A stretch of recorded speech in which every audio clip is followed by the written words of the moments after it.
Webafowethu baqondisana bodwa igwegwe abalandeli begcwame elisha emva kokuxokozela ukube khona ke ngenxa yokuthi igcwame elisha ke lakhe umlayezo ke ukuthi ke makuvotelwe uMafikizolo. Umtshali Dumbe ke sevele wasukuma ke ungomunye wabalandeli ke abadume kakhulu ke othi ke unezinkulumo ke yena ke ezakhayo futhi ezikasimende eqondisa ke uSkhova ke kanjalo ke nalensizwa ukwenza kufani ke lapha ke ababanga ke into enganasidingo. Awuyizwe Linando double phelele khona la kwesiqiniseko esemedia. Bafowethu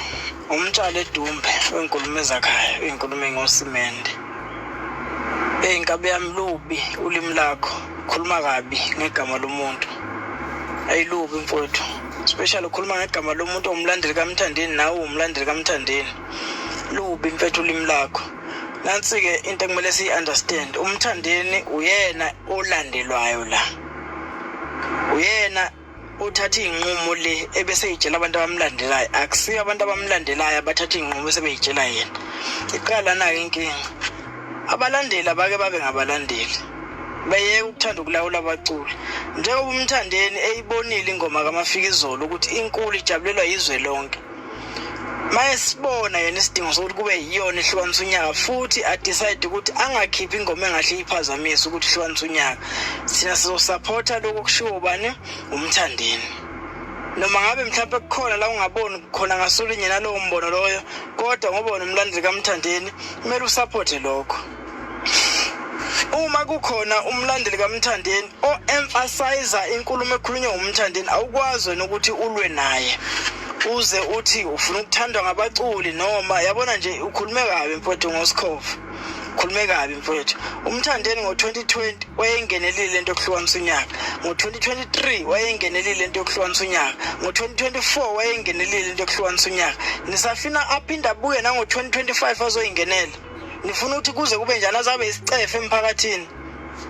asiyibeka icaceke lento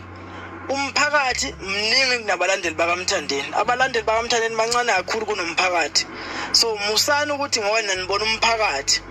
usafavor uMthandeni bese nitshela ukuthi uMthandeni kumele ahambe enze noma yini mayithanda nje aphuca umphakathi injabulo bese ngicabanga ukuthi umphakathi uzoqhubeka umsupport angeke bafowethu ayisebenzi kanjani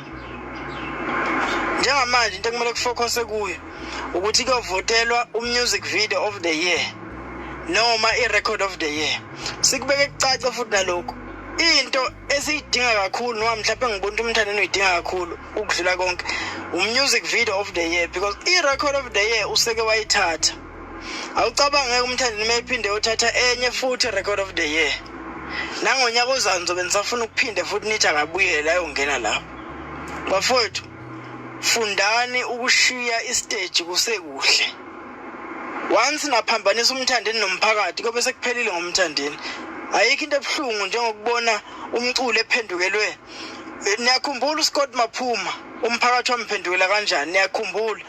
iyona into enifuna iyenzeke uMthandeni leyo uthajikele umphakathi bafowethu ake sifundeni ukulandela uMthandeni hayi kumlawula sibonge ithuba siyidumbe la sicasuke sifile la